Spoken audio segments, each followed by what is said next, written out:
కథాభిమానులందరికీ నమస్కారం అండి. నేను డాక్టర్ శ్రీమతి కొఠారి వాణి చలపతిరావుని. ఈ ఆదివారం రోజు మీకోసం ప్రత్యేకంగా మనిషి ఎదగాలి అన్న ఒక ఆలోచనాత్మకమైన కథను వినిపించబోతున్నాను.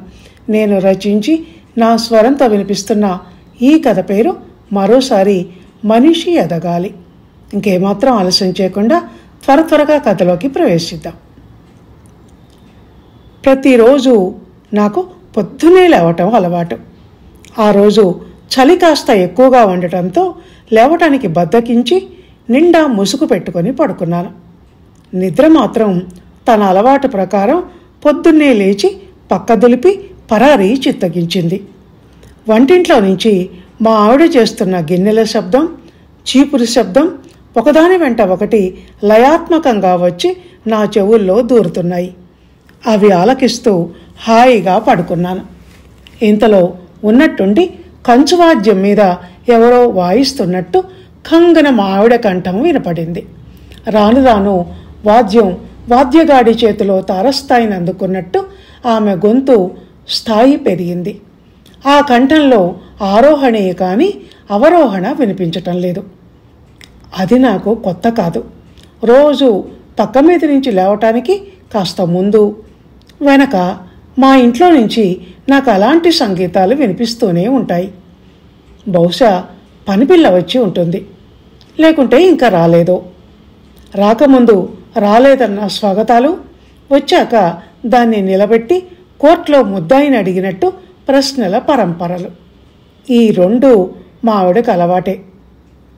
ఇంటి ఇల్లాలు అంతగా బాధపడుతుంటే ఇంకా నేను అలా పడుకొని ఉంటాం బాగుండదని పక్క మీద నుంచి లేచాను.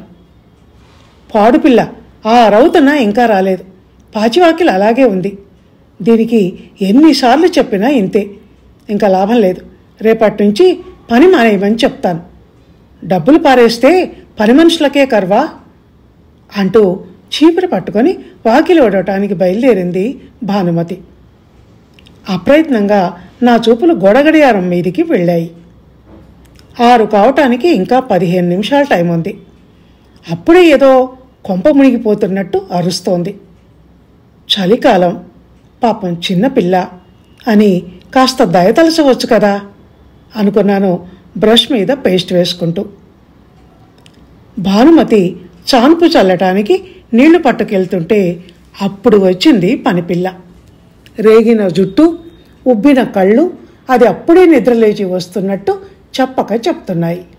తలకు పాత బట్ట కట్టుకొని చేతులు 2 గుండెల మీదుగా ముడుచుకొని చలికి వణుకుతూ నిల్చొని ఉంది. ఆ పిల్లని అలా చూడగానే భానుమతి భద్రకాళి రూపం ధరించింది. ఏమే తెల్లవారిందా నీకు? ఇప్పుడు టైం ఎంత అయిందో తెలుసా? ఇంతవరకు పాచివాకిలి ఊడ్చుకోకుండా ఎలా ఉంటాననుకున్నావు? అయ్యా పిల్లలు స్కూల్కి వెళ్ళాలంటే నేను త్వరగా వంట చేయాలి. నువ్వు గిన్నెలు కడిగి ఇవ్వందే నేను వంట ఎలా చేసుకుంటాననుకున్నావు అంటూ ఎడతెరిపి లేకుండా దాని మీద మాటల వడగళ్ళు కురిపించటం మొదలుపెట్టింది. ఆ పిల్ల మాత్రం తపస్సమాధిలో ఉన్న బాలమునిలా ఆ మాటల్నేమీ పట్టించుకోకుండా చాన్పు చల్లటం మొదలుపెట్టింది. రోజూ ఉండే తిట్లు అంతగా బాధ కలిగించవేమో మరి. ఉన్నట్టుండి నా దృష్టి కంఫర్ట్లో ముడుచుకుని పడుకున్న మా పిల్లల మీదికి పోయింది. మా అమ్మాయి లావణ్య దాదాపు మా పనిపిల్ల 7దే, 9వ 10వ సంవత్సరాలు. మా ఆవిడ అందించిన వేడివేడి కాఫీ గుటకలు వేస్తూ ఒకే వయసులో ఉన్న ఆ 2 పిల్లల జీవితాల్లోని వ్యత్యాసాన్ని అంచనా వేసుకోవటం ఆరంభించాను. ఏమిటే ఎంట్లు తమ్మటం? గిన్నె చూడు, మసి సరిగ్గా పోలేదు. ఆ స్టీల్ గిన్నె దగదగా మెరవకుండా అలా ఏడ్చిందేమిటి నీ మొహంలా? నువ్వే పని చేసినా ఇంతే. ఇల్లు ఉడిచినా ఎక్కడి చెత్త అక్కడే ఉంటుంది. పని మీద జాస ఉంటే కదా ఏదో అయిందనిపించి బయటపడదామని చూస్తావు అంటూ కడిగిన గిన్నెని మళ్లీ కడిగించటంలో మునిగిపోయి ఉంది భానుమతి. అప్పటికే ఆ పిల్ల పరికిణీ కుచ్చులు పూర్తిగా తడిసిపోయాయి. నీళ్లలో నానిన చేతి వేళ్లు వంకర్లు పోతూ కనిపించాయి. ఇంతలో మా అమ్మాయి ఒళ్ళు విరుచుకుంటూ బద్ధకంగా లేచింది. Mom, give me my tooth brush అంటూ లేస్తూనే సోఫాలో కొలబడిపోయింది. లావణ్య మీద దృష్టి పడగానే హడావుడిగా వంటింట్లో నుంచి పరిగెత్తుకుని వచ్చింది మా ఆవిడ. బేబీ, అరే అదేంటి అప్పుడే స్వెటర్ ఇప్పేశావు? ఈరోజు చాలా చలిగా ఉంది, స్వెటర్ తీసేస్తే కోల్డ్ చేస్తుందని చెప్పలేదు అంటూ బెడ్రూమ్లో నుంచి స్వెటర్ తెచ్చి దానికి తొడిగింది. అమ్మగారు, పని అయిపోయింది, ఇంకెళ్ళనా? గుమ్మం ముందు నిల్చొని ప్రశ్నించింది పనిపిల్ల. వెళ్ళు, సాయంత్రం పనికి త్వరగా రా. అవును, నిన్న సాయంత్రం ఏమైంది నీకు? పనికి రాకుండా ఎగ్గొట్టావు? నేను తాగిన కాఫీ కప్పు లోపలికి తీసుకెళ్తూ ప్రశ్నించింది భానుమతి. మా తమ్ముడికి పనిచేసే కాడ కాలికి దెబ్బ తగిలిందమ్మా. మా అమ్మ అయ్యా కూడా లేరు, పనికెళ్ళారు. నేనే డాక్టర్ కాడికి తీసుకెళ్లాను అంది పనిపిల్ల భానుమతి కల్పించిన బోర్న్విటా గ్లాసును లావణ్యకు అందిస్తూ. ఆ చేత్తోనే ఆ పిల్లకు ఇన్ని టీ నీళ్ళైనా పోస్తుందేమోనని వంటింటి వైపు ఆశగా చూశాను. కానీ భానుమతి అలాంటి ప్రయత్నంలో ఉన్నట్టుగా ఏమీ కనిపించలేదు. జాలిగా ఆ పిల్ల వంక చూస్తూ, ఏం పని చేస్తాడే మీ తమ్ముడు అని ప్రశ్నించాను నేను. ఎల్డింగ్ షాప్లో పనిచేస్తాడయ్యా, ఇంకో తమ్ముడు కార్ల షెడ్లో పనిచేస్తాడు అంది ఆ పిల్ల చక్రాల్లాంటి పెద్ద పెద్ద కళ్ళను తమాషాగా తిప్పుతూ. ఆ సమయంలో ఆ పిల్ల ముఖంలో కనిపించిన అమాయకత్వం, ఆ కళ్ళల్లో కనిపించిన నిర్మలత్వం నన్ను ఎంతగానో ఆకర్షించాయి. సన్నగా రివటలా ఎండుకొనిపోయిన దేహంతో పాలిపోయిన చెక్కిళ్లతో ఉన్న ఆ అమ్మాయిని చూస్తుంటే జాలి, సానుభూతి కూడా కలిగాయి. కష్టపడటం దానికి పుట్టుకతోనే అలవాటైంది. ఉన్నదానితో తృప్తి పడటం ఊహ తెలిసినప్పటి నుంచే దానికి అవగాహన అయింది. దానికి తెలియంది ఒక్కటే, భవిష్యత్ అంటే ఏమిటి అన్నది. స్కూటర్ రిపేర్కి ఇవ్వటంతో ఆ రోజు నేను స్కూల్కి బస్లోనే వెళ్ళవలసి వచ్చింది. బస్ స్టాప్లోని ఆ జనసమ్మర్దం, ఒక పద్ధతి అంటూ లేని ఆ బస్సుల రాకపోకలు చూస్తే గాని సిటీ బస్సు ప్రయాణం ఎంత కష్టమో ఆ రోజు నాకు అర్థం కాలేదు. అరగంట నిల్చున్నా బస్సు రాలేదు. ఒక పక్క నిల్చొని కాళ్ళు లాక్కొస్తున్నాయి, మరో పక్క స్కూలుకు టైం అవుతోంది. మాటిమాటికి వాచి చూసుకుంటూ అసహనంగా నిల్చున్నాను. ఇంతలో వెనక నుంచి ఎవరో సార్ సార్ అని పిలిచినట్టు అనిపించి తిరిగి చూశాను. నన్ను కాదు, నాకు కొంచెం దూరంలో నిల్చున్న వ్యక్తిని బస్ స్టాప్ పక్కన కూర్చుని బూట్ పాలిష్ చేస్తున్న కుర్రవాడు పిలుస్తున్నాడు. సార్, బూట్ పాలిష్ చేయించుకోండి సార్, మంచిగా చేస్తా సార్ అంటూ అతన్ని బ్రతిమలాడుతున్నాడు. పోరా, మధ్యలో నీ గొడవ ఒకటి, జిడ్డులా పట్టుకుంటే వదలవు అని ఆ కుర్రాన్ని విసుక్కున్నాడు ఆ వ్యక్తి. దాంతో అతన్ని వదిలి మరో వ్యక్తిని బ్రతిమలాడుతున్నాడు ఆ కుర్రాడు. అతను విసుక్కుంటుంటే మరో అతన్ని. ఇలా వాడి నోరు క్షణం మూతపడటం లేదు. నేను కొంచెం దూరంగా నిల్చొని ఉండటంతో వాడి దృష్టి నా మీద పడలేదు. నేను మాత్రం ఆ పిల్లాన్ని చూశాను. నల్లటి పాలిష్ మరకలతో అసహ్యంగా ఉన్న తెల్ల చొక్కా, అక్కడక్కడ చిరుగులు పట్టి ఉంది. మొలతాడు నుంచి కిందికి జారుతున్న పొట్టి నిక్కర్ను మాటిమాటికి పైకి గుంజుకుంటూ ఉన్నాడు. అప్రయత్నంగానే నేను నా షూ వంక చూసుకున్నాను. అవి నిగనిగలాడుతూ నల్ల పాలిష్ రాయిలా బ్లాక్ బ్యూటీతో మెరిసిపోతున్నాయి. అయినా నా కాళ్ళు ఆ కుర్రాడి వైపు నడిచాయి. తన దగ్గరికి నడిచి వచ్చిన గిరాకీని చూసి వాడి కళ్ళు ఆనందంతో మిలమిలా మెరిశాయి. రండి సార్, రండి అని మర్యాదగా నన్ను పిలిచాడు. వాడి చేతులు చకచకా నా బూట్లకు పాలిష్ పెట్టడం మొదలుపెట్టాయి. జేబులో నుంచి 10 రూపాయల నోటు తీసి వాడి చేతిలో పెట్టాను.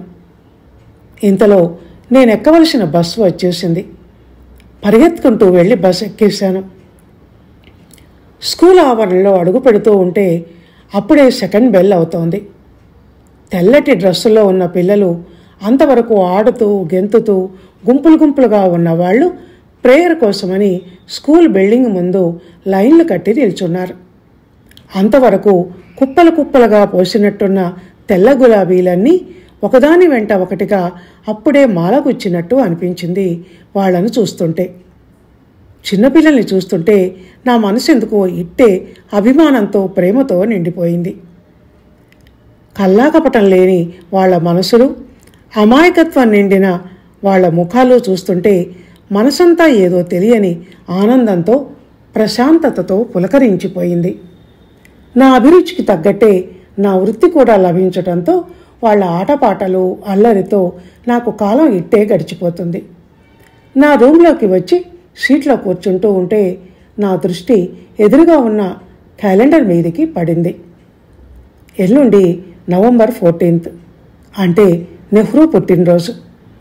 పిల్లలంటే నాకు ఇష్టం కనుక బాలల దినోత్సవం ప్రతి సంవత్సరం గ్రాండ్గా జరిపిస్తూ ఉంటాను. ఈ సంవత్సరం కూడా గ్రాండ్గా చేయాలి. పిల్లలంతా ఆ రోజు నవ్వుతూ, తుళ్ళుతూ, ఆడుతూ, పాడుతూ ఉత్సాహంగా ఉంటే చూడటానికి 2 కళ్ళు చాలవు అన్న ఆలోచన రాగానే వెంటనే టీచర్స్ మీటింగ్ ఏర్పాటు చేసి ఎవరి పనులు వాళ్లకు ఒప్పచెప్పాను. స్కూల్ బిల్డింగ్ అంతా అందంగా అలంకరించాలని, పిల్లలకు మిఠాయిలు, బహుమానాలు పంచిపెట్టాలని పదే పదే చెప్పాను. ఆ రోజంతా ఆ ఉత్సవానికి కావలసిన సరంజామా గురించి చర్చించటం, స్కూల్ ఫండ్ నుంచి డబ్బు శాంక్షన్ చేయటం, చీఫ్ గెస్ట్ను ఆహ్వానించటం, ఈ పనులతోనే సరిపోయింది. సాయంత్రం 5 గంటలకు మళ్ళీ బస్టాండ్కు వచ్చాను. అరగంట తర్వాత పూర్ణ గర్భిణిలా భారంగా వచ్చిన బస్సులోకి అలసిన నా శరీరాన్ని అతి కష్టం మీద చేరవేశాను. బస్సు రష్తో కిటకిటలాడిపోతోంది. టికెట్ టికెట్ అంటూ కండక్టర్ జనాన్ని తోసుకుంటూ ముందుకు వస్తున్నాడు. ఇంతలో నా పక్కన నిల్చున్న ఒక వ్యక్తి అకస్మాత్తుగా నా పర్స్ పోయింది, అయ్యో ఎలా, అందులో చాలా డబ్బుంది అని కంగారుగా అడిచాడు. బస్సులో ఉన్న అందరిలోనూ ఆతృత, భయం మొదలయ్యాయి. వెంటనే బెల్ కొట్టి కండక్టర్ బస్సును ఆఫ్ చేయించాడు. ఎక్కడి వాళ్ళు అక్కడే నిల్చోండి, ఎవరూ కదలొద్దు. ఆ పర్సు దొంగ ఇంకా బస్సులోనే ఉండి ఉంటాడు, వాడిని ఇట్టే పట్టేస్తాను అన్నాడు. అతని మాటలను లెక్క చేయకుండా 15-16 ఏళ్ల వయసుండే ఓ పిల్లవాడు చకచకా బస్సు దిగి పరుగు తీయటం మొదలుపెట్టాడు. అదిగో వాడే పారిపోతున్నాడు, పట్టుకోండి పట్టుకోండి అని కండక్టర్తో సహా మరో 3-4 యువకులు ఆ పిల్లాడి వెంటపడి పరిగెత్తి పట్టుకున్నారు. కాలర్ పట్టి బస్సు దగ్గరికి లాక్కొచ్చారు. నన్ను వదిలేయండి సార్, నేను దొంగను కాదు సార్ అంటూ వాళ్ళ నుండి విడిపించుకోవటానికి గింజుకుంటున్నాడు ఆ పిల్లవాడు. చివరికి ఎట్టాగైతేనే ఆ ప్రయాణికుడు పోగొట్టుకున్న పర్సును ఆ కుర్రాడి ప్యాంటు జేబులోనే పట్టుకున్నారు. తన్నండి వెధవని, దొంగ నా కొడుకుని అంటూ వాణ్ణి వంగబెట్టి తలా ఒక గుద్దు గుద్దారు. ఆ చెంప ఈ చెంప ఎడాపెడా వాయించారు. చివరకు పక్కనే ఉన్న పోలీస్ స్టేషన్లో వాడిని అప్పగించి ఆ తర్వాత బస్సు ఎక్కారు. అదంతా చూస్తుంటే నాకు ఎవరో కడుపులో చెయ్యి పెట్టి గెలుకుతున్నంత బాధ కలిగింది. అంత చిన్నపిల్లవాణ్ణి అంతమంది బలమైన వ్యక్తులు మీద పడి కొడుతూ ఉంటే బాధతో వాడు పెట్టిన కేకలు చాలాసేపటి వరకు నన్ను వెన్నంటి వచ్చాయి. ఒక ప్రేక్షకుల్లా చూస్తూ ఉండటం తప్ప ఏమీ చేయలేని నా నిస్సహాయతకు నా మీద నాకే కోపం వచ్చింది. వాణ్ణి పోలీస్ స్టేషన్లో ఎంతగా కొట్టి ఎన్ని చిత్రహింసలు పెడుతున్నారో అన్న ఆలోచన నా గుండెను పిండేసింది. ఈ దేశంలో ప్రతి ఒక్కరూ కళ్ళకు కనిపించే దృశ్యాన్ని మాత్రమే నమ్మగలరు. ఆ దృశ్యం వెనుక ఉన్న అసలు రహస్యం ఏమిటో దాన్ని వాళ్ళు మనోనేత్రాలతో చూడలేరు. ఆ రోజు శారీరకంగానే కాక మానసికంగా కూడా బాగా అలసిపోయి ఇల్లు చేరుకున్నాను నేను.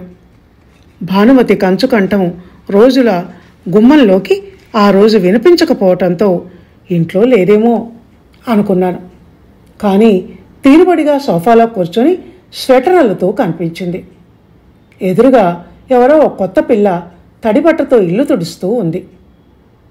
ఈ అమ్మాయి ఎవరు అన్నాను సందేహంగా. కొత్త పని పిల్ల, దాన్ని నిన్నటితో మాన్పించేశాగా. పోయింది, పేడా పోయింది.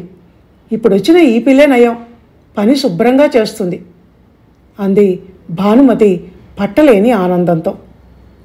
మా ఇంట్లో ఏ పిల్ల కుదురుగా కొద్ది రోజులైనా పని చేయదు. ఈ విషయం జగద్విదితం. అందులో ఒక పిల్ల నిన్న వెళ్ళిపోయిన పిల్ల. ఈరోజు మళ్ళీ కొత్త పిల్ల వచ్చింది. దాని ఉనికి ఇక్కడ ఎన్ని రోజులో, ఏ క్షణంలో మా భానుమతి ఆగ్రహించి దాని ఇంట్లో నుంచి వెళ్ళగొడుతుందో చెప్పటం కష్టం. వెళ్ళిపోయిన పాత పనిపిల్ల అమాయకపు ముఖం కళ్ళల్లో మెదులుతుండగా అలసటగా సోఫాలో వాలిపోయాను. ఆ రోజు నెహ్రూ పుట్టినరోజు, చిల్డ్రన్స్ డే. అన్ని చోట్ల ఉత్సాహంగా ఆర్భాటంగా జరుపుకుంటున్నారు అనటానికి నిదర్శనంగా రోడ్ల మీద ఎక్కడ చూసినా హడావుడిగా స్కూళ్లకు వెళుతున్న పిల్లలు కనిపించారు. వారి మనసుల్లాగే స్వచ్ఛంగా నిర్మలంగా ఉన్న తెల్ల డ్రెస్సులు వేసుకొని ముఖాల్లో పండుగ ఉత్సాహాన్ని నింపుకున్న వాళ్ళని చూస్తుంటే ఎవరికైనా ముచ్చట వేస్తుంది. వాళ్ళందరినీ చూస్తుంటే స్కూటర్ మీద స్కూలుకు బయలుదేరిన నాలోనూ ఎంతో ఉత్సాహం వచ్చేసింది. కానీ ఉన్నట్టుండి ట్రాఫిక్ ఒక దగ్గర ఆగిపోవటంతో నేను ఆగవలసి వచ్చింది. ముందుగా డప్పుల శబ్దం, దాని వెంటనే కాకి నిక్కర్లు తెల్ల షర్ట్లు ధరించిన పిల్లలు బార్లు తీరి నడుస్తూ ఉండటం కనిపించింది. రోడ్డు క్లియర్ కావటానికి 5 నిమిషాలు టైం పట్టింది. వాళ్ళంతా ఒక అనాథ శరణాలయం పిల్లలు. చిల్డ్రన్స్ డే సందర్భంగా చందాలు వసూలు చేస్తూ ఉన్నారు. ఆగిపోయిన వెహికల్స్ దగ్గరకు వచ్చి చేతిలోని డబ్బాను ముందుకు చాచటం మొదలుపెట్టారు. జేబులు తడుముకుంటే నా పర్సులో 50 రూపాయల నోటు చేతికి తగిలింది. అది తీసి వాళ్ళ డబ్బాలో వేశాను. ఆ ఒక్క నోటుతో వాళ్ళ జీవితాలు వెళ్ళిపోవని నాకు తెలుసు. అయినా ఏదో ఉడత సహాయం చేశానన్న తృప్తి. ఆ రోజు మా స్కూల్లోని పిల్లలు ఆనందం హడావుడి అంతా ఇంతా కాదు. పాటలు పాడారు, డాన్సులు చేశారు, నెహ్రూ చాచా అన్న నాటికను ప్రదర్శించారు. ఆఖర్న నన్ను మాట్లాడమన్నారు. పిల్లలంటే ప్రాణం పెట్టే నెహ్రూను తలుచుకుంటూ ఆయన ఆశలు ఆశయాలు ఆ సందర్భంలో ప్రస్తావించాను. నేటి బాలలే రేపటి పౌరులు అన్న ఆయన కలలను పిల్లలంతా నిజం చేయాలని, ప్రతి ఒక్కరూ ఉత్తమ పౌరులుగా మారగలిగినప్పుడే సమాజాభివృద్ధి దేశాభివృద్ధి సాధ్యమని నొక్కి వక్కాణించాను. చక్కగా చదువుకొని క్రమశిక్షణ పాటిస్తూ భవిష్యత్తును బంగారు బాటగా తీర్చిదిద్దుకోవాలని, డాక్టర్లుగా ఇంజనీర్లుగా ఉత్తమ దేశ నాయకులుగా ఎంతో ఎత్తుకు ఎదిగి దేశ పురోభివృద్ధికి పాటుపడాలని చెప్పాను. పిల్లలు ఆనందంతో చప్పట్లు కొట్టారు. నా మాటలు వాళ్లకు చాలా నచ్చినట్టు, భవిష్యత్తు మీద మరిన్ని ఆశలు నింపినట్టు కళ్ళతోనే వ్యక్తం చేశారు. ఆ రోజంతా చాలా సరదాగా గడిచిపోయింది. ఆ రాత్రి నా శరీరం పక్క మీద వాలిన తర్వాత నా మనసు ఉదయం నుంచి జరిగిన కార్యక్రమాలను సింహావలోకనం చేసుకోవటం మొదలుపెట్టింది. ఉపన్యాస సందర్భంలో నేనన్న మాటలు నా చెవుల్లో ప్రతిధ్వనించాయి. నేటి బాలలే రేపటి పౌరులు. దేశ భవిష్యత్తు మీ చేతుల్లో ఉంది. డాక్టర్లుగా ఇంజనీర్లుగా ఎంతో ఎత్తుకు ఎదగాలి. భవిష్యత్తును బంగారు బాటలా తీర్చిదిద్దుకోవాలి. వగైరా వగైరా. స్కూల్ పిల్లలకు నేనిచ్చిన సందేశం బాగానే ఉంది. కానీ పిల్లలంటే వాళ్ళు మాత్రమేనా అన్న ఆలోచన రాగానే నా కళ్ళ ముందు మా పనిపిల్ల, దాని తమ్ముళ్ళు, బస్టాండ్ పక్కన బూట్ పాలిష్ చేసే ఆ కుర్రాడు, బస్సులో పర్సు కొట్టేసి ప్రయాణికుల చేతుల్లో చావు దెబ్బలు తిన్న ఆ దొంగ పిల్లాడు, దీనమైన ముఖాలతో అందరి ముందు చేతులు జాపి చందాలు వసూలు చేస్తున్న అనాథ శరణాలయం పిల్లలు, ఇలా అందరూ మెదిలారు. వీళ్ళంతా పిల్లలు కారా? వీళ్ళకి మాత్రం ఉజ్వల భవిష్యత్తు అవసరం లేదా? మీ సందేశాలు అభివృద్ధి కార్యక్రమాలు అన్నీ డబ్బున్న వాళ్ళ పిల్లలకేనా అని ఎవరో నిలదీసి నన్ను అడుగుతున్నట్టు అనిపించింది. బాల కార్మికులు, బాల నేరస్తులు, అనాథ బాలలు వీరంతా ఈ సమాజానికి సంబంధించిన వారు కాదా? పురిటిలోని పేదతనం బతుకును కాటేస్తే, పరిస్థితులు పెద్దల బుద్ధులు వాళ్లను నేరస్తులుగా మారిస్తే, అవినీతి వాళ్లను అనాథలుగా మిగిలిస్తే ఆ తప్పు వాళ్ళదెలా అవుతుంది అని ఎవరో గద్దించి నన్ను అడుగుతున్నారు. అవును, నిజమే, ఆ తప్పు వాళ్ళది కాదు అని నా మనసు నిశ్శబ్దంగా సమాధానం ఇచ్చింది. అంతలోనే నా తల సిగ్గుతో భూమిలోకి కుంగిపోయింది. కారణం ఆ తప్పు ఈ వ్యవస్థది కనుక, నేను ఆ వ్యవస్థలో ఒక మనిషిని గనుక, ఎదిగి ఎదగని మనిషిని అనుకున్నాను పశ్చాత్తప్త హృదయంతో. ఇదండి మనిషి ఎదగాలి అనే కథ. విన్నారు కదా. ఈ కథ కనుక మీకు నచ్చినట్టయితే లైక్ చేయండి, షేర్ చేయండి, కామెంట్ చేయండి. మళ్ళీ వచ్చే ఆదివారం మరో మంచి కథతో కలుసుకుందాం. అందాక సెలవు. ధన్యవాదాలు.